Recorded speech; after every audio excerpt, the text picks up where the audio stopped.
All right, welcome to another deep dive. We are diving into the world of Adlerian psychology Oh, today. nice. And specifically, we're going to be talking about the book, The Courage to be Disliked. Now, this one, Yeah, this is a good one. I think, speaks to a lot of the things that you're interested in. For sure. And I think it's going to be really interesting to unpack. One of the things that I thought was super fascinating about this is it's actually written as a dialogue between a young man and a philosopher. Yeah, it's really cool.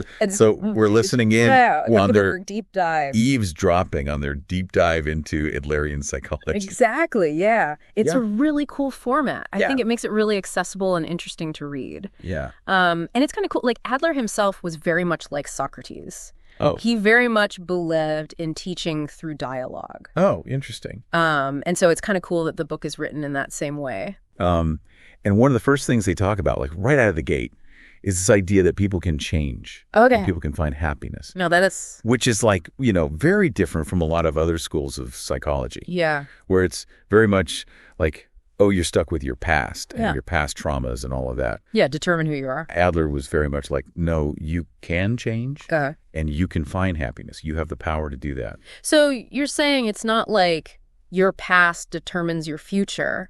Exactly. Like what happened before doesn't have to define who you are now. Right. It's about what you choose to do now. That's pretty powerful. It is. I mean, that's huge if you really think about it. It is. It means you're not stuck. Yeah. Like you have agency. Exactly. You have the power to shape your own life. Yeah. There's this really great anecdote in the book where the author talks about a friend of his. Okay. And this friend, like decades ago, decided not to go to university. Oh, wow. And that was like a pretty unconventional choice at the time. Yeah. But they're still close friends all these years later. Interesting. And so it kind of illustrates this point that Adler makes about like the quality of your relationships is more important than the quantity. Yeah. So it's not about how many friends you have. Exactly. It's about having those. It's about having those deep, meaningful connections. Okay. Yeah. Which I think speaks to what you're talking about, like finding those people that you really resonate with. Yeah. Those people who really get you. Yeah, exactly. Okay. So we're talking about change. We're talking about relationships. Mm-hmm. What else is there in Adlerian psychology that kind of jumps out? Well, this is one that's potentially going to ruffle some feathers. Okay. I'm ready.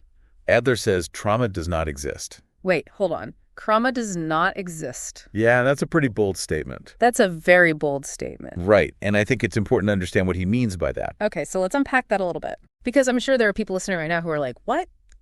Yeah, and rightfully so. Yeah. He's not denying that people experience painful things. Okay. He's not denying the reality of, difficult experiences. Right, like bad things happen. Bad things happen, for sure. Yeah. But what he's saying is that we don't have to be defined by them. Okay. That we're not. So it's not that the pain isn't real. Right. It's that we don't have to let it control us. Exactly. Yeah. So it's about how we choose to respond to those experiences. Exactly. Okay. Yeah, that makes sense. And sometimes we use this idea of trauma as a way to explain away our unhappiness. Oh. So it becomes like a crutch. A way of not taking responsibility Exactly. for our own lives. Yeah. Okay. That's interesting. Like there's an example in the book of a recluse who won't leave his house. Okay. And, a lot of people would say, oh, well, he must have experienced some kind of trauma. Right. Something must have happened. Yeah, to make him that way. Yeah. But Adlerian psychology would say what? Adlerian psychology would ask, well, what goal is he achieving by staying in his house? So even if he's not consciously aware of it, Exactly. he's choosing this lifestyle because it's serving some purpose. Right. Maybe he's avoiding social anxiety. Okay. Maybe he's seeking a sense of control in a world that feels chaotic. So it's about understanding the goal. Exactly. It's what's called teleology. Teleology. Yeah, it's this idea that we're driven by goals, Okay.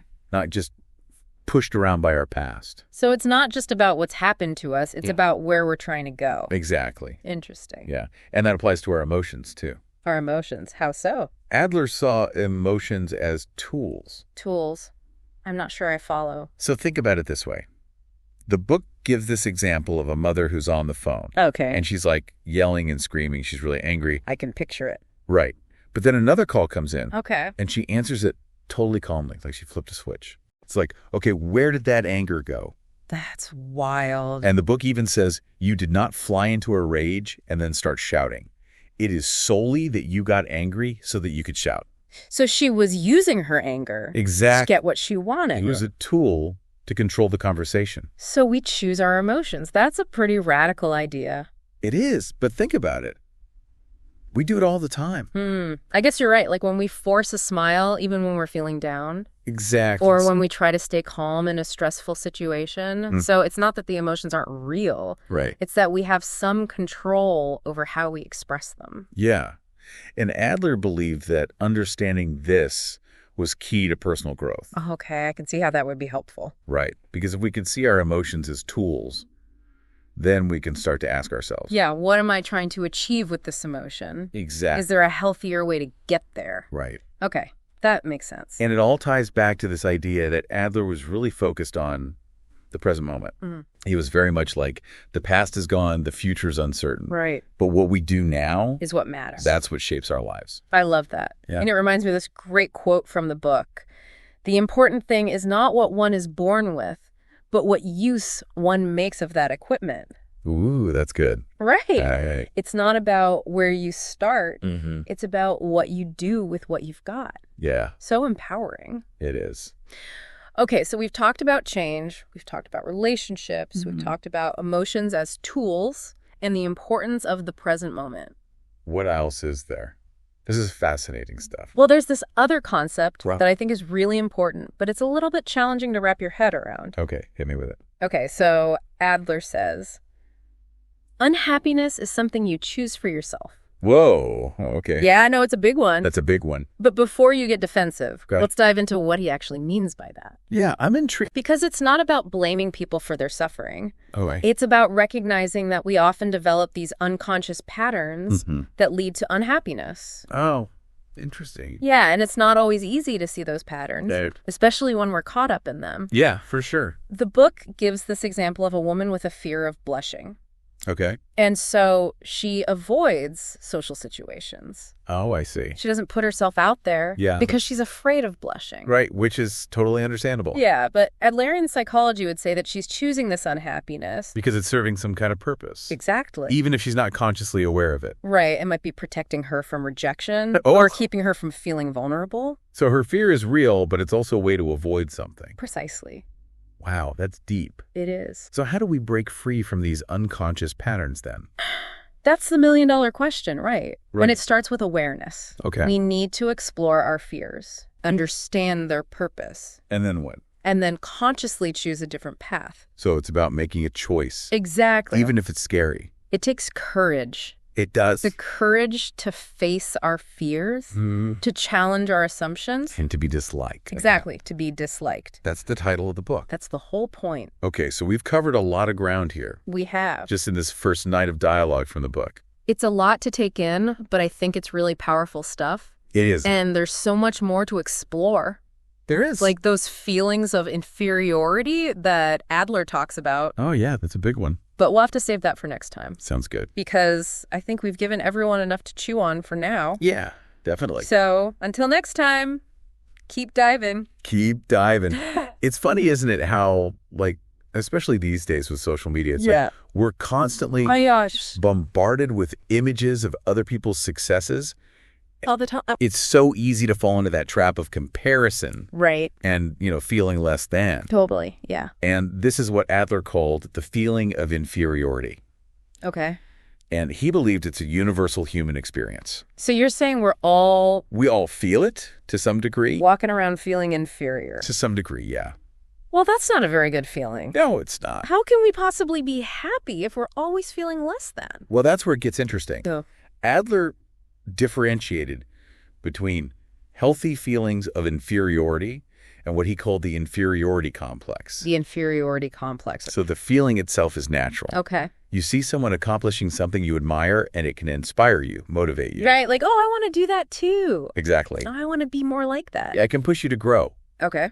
But an inferiority complex is when we get stuck in that cycle of self-doubt. So instead of being inspired, we get discouraged. Right, we start telling ourselves, I'm not good enough. I'll never be able to do that. Right. We give up before we even start. Exactly. Okay, so that's the inferiority complex. That's the inferiority complex. And then what was the other one? The superiority complex. Oh, yeah, the superiority complex. Where we try to overcompensate. So it's like the flip side. It is, yeah. Of the inferiority complex. We're trying to mask those feelings of inadequacy. Okay. By boasting, putting others down. Oh, I know a few people like that. Right. It's almost like they're trying too hard. Yeah, they're overcompensating. To prove something. And, deep down, they're probably struggling with those same feelings of inferiority. Interesting. But they're just expressing it in a different way. So whether we're feeling inferior or superior, it all stems from the same place. Exactly. Okay, that's fascinating. And Adler said that the pursuit of superiority, that inherent drive to improve ourselves, is part of being human. Okay, so it's not a bad thing in itself. It's not, no. It's just how we channel it. Exactly. Okay. And it shouldn't be about competing with others. It's not about being better than everyone else. No, it's about striving to be a better version of ourselves than we were yesterday. Not at that. There's a great analogy in the book. It says, on the same level playing field, there are people who are moving forward, and there are people who are moving forward behind them. The pursuit of superiority is the mindset of taking a single step forward on one's own feet, not the mindset of competition. That's beautiful. Right. So it's not a race to the top. No. It's about each of us. It's about focusing on our own personal journey. Yeah, focusing on our own growth. Exactly. Okay, so if you're listening to this... and you're feeling stuck in that comparison trap, remember, you're not in competition with anyone. But yourself. But yourself. Okay, that's a good reminder. It is. I needed to hear that. And speaking of competition, that leads us to one of the most central claims in The Courage to be Disliked. All right, I'm ready. Hit me with it. All problems are interpersonal relationship problems. All problem. All problems. Is he serious? He is. So he's saying that everything, like all of our struggles, everything that's holding us back, everything that prevents us from living a fulfilling life, stems from our relationships with others. That's what he's saying. Wow. Okay. That's a lot to unpack. It is. But I'm intrigued. And he argues that to truly overcome those problems, we need to master 4 key life tasks. 4 life tasks. 4 life tasks. Okay, I'm listening. Work, friendship, love, and contributing to society. Work, friendship, love, and contributing to society. Those are the big ones. Okay, so those are the areas where we face the biggest challenges, but also where we find the most fulfillment. Exactly. Okay, I can see that. It's about finding our place in the world, both through our individual efforts and our connections with others. So it's not either spill of hand. It's both. Okay, that makes sense. And that brings us to the heart of the book's title. The Courage to be Disliked. The Courage to be Disliked. So what does that mean? Well, Adler argued that to truly master those 4 life tasks, we need to let go of something. Let go of something? Okay, what is it? The need for recognition from others. The need for recognition from others. Wait, but isn't that what drives us? It's what we're taught, right? Yeah, like we need to be acknowledged. We need to be validated. Praised, rewarded. Isn't that what motivates us to be better people?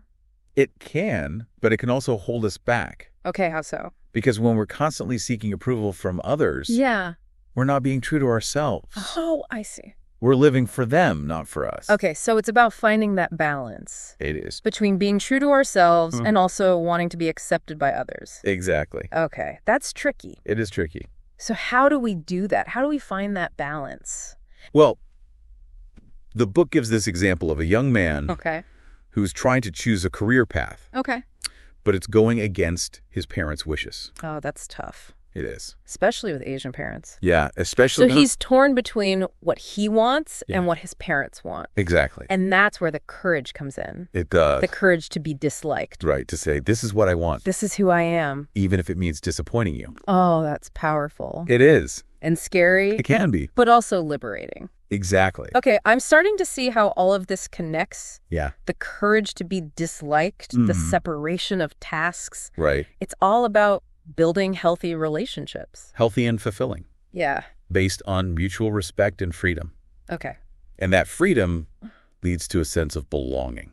A sense of belonging. Yeah, what Adler called community feeling. Community feeling. Okay, I like that. It's a sense of interconnectedness with all of humanity. Okay. A recognition that we're all part of something bigger than ourselves. So it's not about isolating ourselves or pushing people away. No, it's about building a sense of belonging. Okay. But a sense of belonging rooted in mutual respect and understanding. Okay. I can get behind that. Right. And it involves shifting away from what he called vertical relationship. Vertical relationship. Which are based on hierarchy and power. Okay. Toward horizontal relationships. Horizontal relationships. Which are based on equality and respect. Okay, so it's like instead of constantly seeking praise or fearing criticism, which both come from a position of superiority, we focus on simple expressions of gratitude. Like thank you. Okay, which acknowledges our shared humanity. Precisely. Yeah, I like that. Yeah. And that brings us to this concept of contribution. Oh, yeah. Which you were talking about earlier. Central to Adlerian psychology. Okay, so remind me again what that's all about. It's the idea that true happiness comes from feeling like we're making a positive difference in the world. Okay. That we're of use to others. So it's not about what we get. No. It's about what we give. It's about what we give. Okay, that's a good reminder. It is. Especially in today's world. Yeah, where it's so easy to get caught up in ourselves and our own needs. Okay, so how do we shift that focus? Well, it starts with recognizing that we have the power to choose. We have the power to choose to contribute. Exactly. Even in small ways. Even in the smallest ways. Okay, I like that. Right. And it doesn't have to be some grand gesture. No, it could be something as simple as holding the door open for someone. Okay. Or offering a listening ear. Or just smiling at a stranger. Exactly, yeah. So it's about finding those little opportunities. To make a positive impact. Yeah, to brighten someone's day. To be of service. Okay, I can do that. And, you know, the book argues that when we're truly contributing, the feeling of fulfillment comes from the act itself. Not from the external validation. Not from the praise or the recognition. So it's not about doing things for the applause. Right. It's about doing things because they're the right thing to do. Exactly. Okay, that's a good distinction. It is. And it makes me think about those times when we feel lost. Lost. Yeah, like we're not sure what to do. Uncertain about which path to take. Exactly. Well, Adler talks about the importance of having a guiding star. Yeah, guiding star. Yeah, like a grand compass. Okay. That points us toward a life of freedom and happiness. Okay, I like that analogy. And what is that guiding star? I don't know. You tell me. Contribution to others. Contribution to others. So no matter what challenges you're facing, as long as you keep that guiding star in sight, you won't lose your way. That's beautiful. It is, right. So it's about finding that thing. That thing that gives you a sense of purpose. That makes you feel like you're making a difference. Exactly. And it doesn't have to be this big, grandiose thing. It can be something small. It could be something quiet. As long as it's meaningful to you. Exactly. I love that. And that's how we create meaning. In a seemingly meaningless life. In a world that can often feel chaotic and random. Yeah. We find meaning by focusing on what we can contribute. So we shift our perspective from what can I get to what can I give. Exactly. Okay, that's powerful. It is. And that's where we find true fulfillment. That's how we create a sense of meaning and purpose in our lives. This has been such a rich and thought-provoking conversation. It has, hasn't it? I feel like we've only just scratched the surface of Adlerian psychology. There's so much more to explore. But I think we've given our listeners a lot to think about. Definitely. And for those who are interested in learning more. Yeah. Where should they go from here? Well, obviously, the courage to be disliked is a great starting point. It is, yeah. And if you're really resonating with these ideas, I encourage you to delve deeper into Adler's work. There are tons of books and articles out there. Yeah, and even other podcasts dedicated to exploring these concepts. For sure. But most importantly, don't just intellectualize it. Yeah, put it into practice. Start taking action. Even if it's just small steps at first. Right. Challenge your assumptions. Pay attention to how you're using your emotions. Focus on the present moment. And above all, ask yourself, how can I contribute today? How can I be of service? That's what Adler believed. Was the true path to a fulfilling and meaningful life. Exactly. And you have the power to choose that path. So it all starts with that decision. That's a great place to leave it. It is. Okay, so where were we? Oh, yeah, we were talking about how happiness comes from contribution. Right, that feeling of making a difference. But it's easy to just talk about these concepts. Yeah, we could theorize all day long. Right. But how do we actually put this into practice? How do we make that shift from self-absorption to contribution? Well, remember those 4 objectives from the first night of dialogue. Remind me. Okay, so there's being self-reliant, living in harmony with society, having the consciousness of your own abilities, and then believing that people are your comrades. Oh, right. Those are good. Yeah, those are important. But those sound kind of big. They do sound big. Like, where do we even start with all that? Well, it starts with taking ownership. Okay. You have more power than you realize. In what way? In your relationships, especially. Yeah. Oh. You can't control how other people react to you. Right. But you have complete control over your own response. So it's like that story about the philosopher and his father. Exactly. He couldn't force his dad to change, but he could choose how he showed up as a son. Right. It was a powerful example of that separation of tasks. Mm-hmm. Trying to fix or change the other person. Just taking responsibility for your own side of the street. I mean, that must have taken a lot of courage. It did, to let go of needing his father's approval. Yeah, and to just do what he felt was right, even if it meant... being disliked. Yeah, being disliked. But that's the whole point, right? The courage to be disliked. The freedom that comes from letting go of that need for validation. It's like we're always looking for that external approval. Mm-hmm.